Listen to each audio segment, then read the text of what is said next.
بسم اللہ الرحمن الرحیم۔ معزز مسلمانوں، قابل تعجب ہے وہ دل جس پر تذکرہ حق کے وقت خشیت و رقت طاری نہ ہو۔ ایسے لوگوں سے ایمان کی نفی جو نبی اکرم محمد رسول اللہ صلی اللہ علیہ وسلم کے فیصلے کو، آپ کے حکم کو، آپ کے فرمان کو، آپ کے فرمودات کو، آپ کے ارشادات کو، آپ کے اخبار کو نہیں مانتے، اور آپ کے اخبار کے مقابل میں امتیوں کے اقوال پیش کرتے ہیں، دوسروں کے فیصلے کو مانتے ہیں، اپنے نفس کی پیروی کرتے ہیں۔ ایمان کی نفی ہے، مومن ہی نہیں۔ اسی لیے اتباع رسول ضروری ہے، کہیں ایمان نہ سلب ہو جائے، اس لیے اتباع رسول ضروری ہے، کہیں اعمال ناکارہ ہو جائے، اس لیے اتباع رسول ضروری ہے کہ کہیں ہماری جتنی عبادتیں اور جتنی ریاضتیں اور جتنے چلے ہیں یہ کہیں دریا برد نہ ہو جائے۔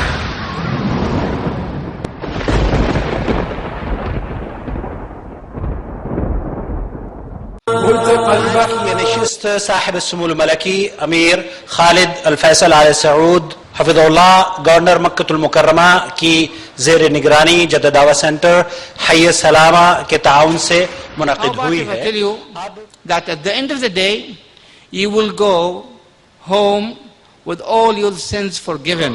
سلام کہتے ہیں سلام علیک سأستغفر لك ربی انہو کان بی حفیا۔ اللہ نے ہمیں کامل دین دیا، اس کامل دین کے علاوہ کوئی اور دین اللہ کے ہاں قابل قبول نہیں۔ اس اجرا کے لیے آخر وہ کہاں ہے وہ علم، کہاں ہے وہ تفقہ فی الدین، کہاں ہے وہ علم شریعت جس کے ذریعے ہم اس اسلام کو سمجھے جو نبی کریم صلی اللہ تعالی علیہ وسلم لے کر کے آئے تھے۔ مجھے کیا پتا کہ یا علی مدد اور یا اللہ مدد میں کیا فرق ہے، نہیں جانتا تھا میں۔ اور جب میں نے تقلید کے پردے کو توڑا اور زنگار اتار دیا تو مجھے رسول کا معنی بھی اس وقت سمجھ ہے کہ رسول اللہ صلی اللہ علیہ وسلم نے فرمایا کہ جب انسان کو قبر میں دفن کر دیا جاتا ہے تو قبر اس کو ایک مرتبہ ضرور دباتی ہے۔ قبروں کے اندر کرامات دکھاتے ہیں، کسی کو اولاد دیتے ہیں، کسی کو رزق دیتے ہیں، کسی کی مشکل ڈالتے ہیں، کسی کے غم دور کرتے ہیں، کسی کو شفا دے دیتے ہیں۔ توحید کو اپنا لو، اللہ کے پاس کامیاب ہو جاؤ گے۔ اور دوسرا تملک العرب والعجم، ان سے ایک بات بھی نہیں نکل پا رہی اور یہ کیفیت دے کر کے آپ سب بڑے خوش ہوئے اور کہا انہا ابنۃ ابی بکر، یہ ابو بکر کی بیٹی ہے۔ کیا تم جانتے ہو تو عرض کرنے کا مقصد ہے ہمارے ساتھ ہے ابو بکر، جس طرح اللہ میرے ساتھ ہے اسی طرح اللہ تیرے ساتھ ہے، جس طرح اس وقت اللہ کی مدد میرے ساتھ ہے اسی طرح اللہ کی مدد تیرے ساتھ ہے، جس طرح اس وقت اللہ تعالیٰ مجھ کو بچائے گا تجھ کو بھی بچائے گا۔ تمام پیڑوں کو جلا کے اپنے ہاتھوں سے، تمام پیڑوں کو جلا کے اپنے ہاتھوں سے عجیب شخص ہے سایہ تلاش کرتا ہے۔ ٹیلی ویژن کا مکمل نقشہ اور صحیح بخاری و مسلم سنن اربع سمیت 28 صحابہ کرام سے روایات مروی ہیں اور 30-35 حدیث کی کتابوں میں اپنے گھروں میں فتنہ اور فساد ٹی وی کے ذریعے دیکھ رہے ہیں، استخارہ کا نام لے کر شرک و بدعات گھروں میں داخل کی جا رہی ہیں، استخارہ کا نام لے کر کہانت کو فروغ دیا جا رہا ہے۔ ایک تسبیح استخارہ چلتا ہے آج کل، تسبیح استخارہ لمبی سی مالا پکڑ لو، ایک دانے پہ ہاں ایک پہ نہ، ایک پہ ہاں ایک پہ نہ، ایک پہ ہاں ایک پہ نہ، آخری دانے پہ ہاں ہو گیا تو کام ٹھیک ہے، نہ ہو گیا تو ایک چینل ہے جس پر بی بی استخارے کرنے کے لیے بیٹھے، کہتے اپنی اپنی بوتلوں کا ڈھکن کھول لو، وہ ڈھکن کھول لیتے، یہ دم کر کے سپیکر میں پھونکا مارتے، اب ڈھکن کھلے ہوئے ہر بوتل کے اندر ان کی پھونک پہنچ گئی۔ معاملہ زمانہ ترقی کر رہا ہے تو وہ پیر پھونکے شاہ سے اب باقاعدہ چینل کے اوپر پھونکے چلتے ہیں، جیسے مردود اور بدباطن جیسی شخصیتوں کو بھی دیکھ رہے ہیں، تسلیمہ نسرین، فاطمہ نسرین، اور اسی طرح کچھ دنوں پہلے ڈنمارک کی جو ہے صحافت اور اس کی تحریروں اور اس کے بنائے ہوئے رذیل حرکتوں کو بھی آپ نے اپنے نگاہوں سے مشاہدہ کیا اور آپ نے دیکھا کہ کس طرح علیہ الشمس یوم الجمعہ فیہ خلق آدم وفیہ ادخل الجنہ وفیہ اخرج منہا۔ اس مرتبہ 14 سے زیادہ علماء کرام نے اس کیمپ میں شرکت فرمائی ہے۔ تاریخی کام ہو رہا ہے پروگرام سے اللہ تبارک تعالیٰ نے جو ہے ہم ہندوستانی اور بنگلہ دیشی پاکستانی بھائیوں کے عقیدے درست ہوتے ہیں اور ان کو اللہ تعالیٰ بہت لوگوں کو ہدایت دیا ہے، تو ہم چاہتے ہیں کہ ہر سال اسی طرح اللہ تعالیٰ